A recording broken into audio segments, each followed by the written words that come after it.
Welcome guys, so we're gonna go over the second leg of the Champions League.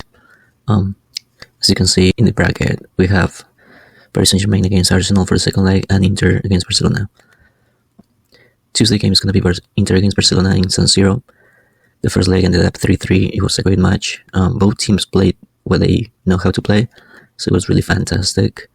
And Wednesday game is gonna be Paris Saint-Germain against Arsenal. So let's start with Inter against Barcelona. This is how Inter play. This is the starting 11 this past week. And as you can see, there were a few surprises. I was surprised to see Thuram and Dumfries and Bisek. To me, they were a little doubtful, but they did start and they had a big impact in the game. On the other hand, Barcelona, that's how we anticipated, I think. It was really predictable. They didn't have anybody else to play there. So this past weekend, Inter rested 10 of their players. The only player, as you can see, that played against Hellas Verona was Bisek. He played around 60 minutes. So I don't think he's going to play this upcoming Tuesday. I think he's going to rest a little. Because I think Pavard is going to come back. I think I saw some reports that now he's feeling better. Unfortunately, Martinez got injured in the first leg, so Lautaro is going to be out. I don't think he's going to make it. He might be on the bench. I'm going to put him on the bench. But I think Thuram is going to play there, just like he did in the first leg. I was really surprised to see Bastoni play at a high level because he's been really struggling with injuries, being suspended and all that. So then Di Marco didn't have the best first game against, especially against Jamal, but Augusto did. So I think Di Marco is going to start, but Augusto, might be on the bench, ready to jump in. What I really like about Inter is, as you can see, they have a really good bench. Any of these guys, they play in many positions and they know how to do it. Alright, so now let's go with Barcelona. Barcelona this past weekend, they also rested 10 players. The only player that played the first 45 minutes was Pedri. He was in the starting 11, as you can see right here. Everybody else was rested.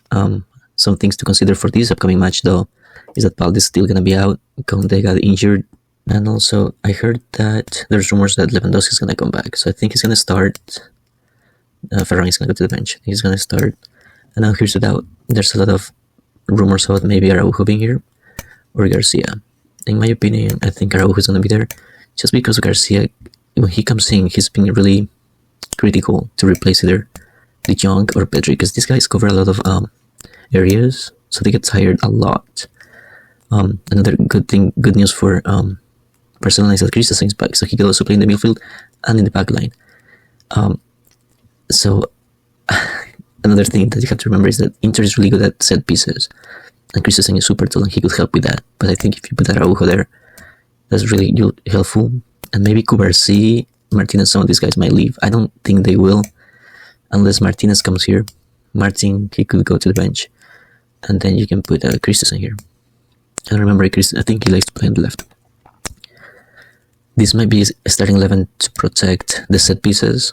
I mean, it's a really good team. Another thing to highlight is that Ter Stegen is back, but he's going to be on the bench. Flick already said it. And then good bench. Alright, so my prediction, I think it's going to be exactly the same game that we saw in the first half. Because these teams, they don't know how to play other thing.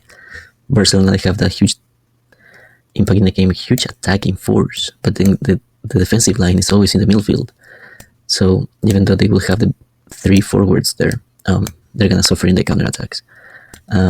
And Inter, they're still very strong in the set pieces and counter-attacking. Even though Lautaro is not there, all these other guys are super fast and they could do it. So I think this guy, for this match, they're going to go to penalty kicks. And I think in penalty kicks at San Siro, I'm going to go for the surprise and I'm going to say that Barcelona is going to win. I don't know. I think they're having a very good season so far and I think they could do it. But Inter, they're playing really well too, so let me know what you think on this match. Anyway, so the next match that we're going to cover is going to be Wednesday's match. It's going to be Paris Saint-Germain against Arsenal. This game is a little different because Arsenal, they didn't have a good game or a good image as they did against Real Madrid. Anyway, so let's start with PSG. PSG, this past weekend, they rested almost 10 other players. The only guy that played, or it was in the starting 11, was Neves. So he did play about 60 minutes or so. Everybody else rested, and then they come in at the last minutes. Maybe they played 20-30 minutes or so. Something that you have to know is that Kimpembe is injured, so he's not going to be even on the bench. And Lee got injured this past weekend. so I don't think he's gonna be on the bench. But this is their best starting 11, so I think they're gonna play the exact same way as they did back in the Emirates. Now let's go over Arsenal. Arsenal, they didn't rest a lot of players this weekend. They played Bournemouth, they lost, but the only player that was rested was Timber. He wasn't even on the bench. I think it will be... Oh, it's playing weird because White played there, but he got injured too in the last minutes. So I think... I don't know if he's going to be back or not, but in my opinion, he will be back for that game. And now that Partey is back, I think Trossard is going to go back to the bench. And they're going to play just like they played against Real Madrid, with Partey here as a holding midfielder. That's the best back four they have right now, and we all know that that's the starting 11.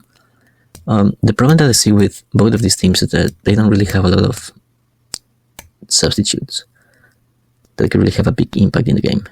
And I'm really concerned about Arsenal. Like, I don't see any of these guys who can impact the game. Maybe PSG have a little better options, but still not as good as Barcelona or Inter. Anyway, we covered the match. I think if Arsenal is able to score one goal in the first half, it's going to be a good match. Maybe they could even force a penalty kicks. But if they play like they did in London, they were desperate. I don't know, in the past 3 or 4 matches after the Real Madrid game, they have not been that confident team that they were against Real Madrid. On the other hand, PSG, when they play in London, they played just like they did against Liverpool. They had the ball. They, especially this, like I always say, these midfielders, they're super good at keeping the ball and rotating. And these guys in the front, super strong. So I think for this match, PSG is going to go to the final. So this is my prediction. It's going to be PSG against Barcelona in the final.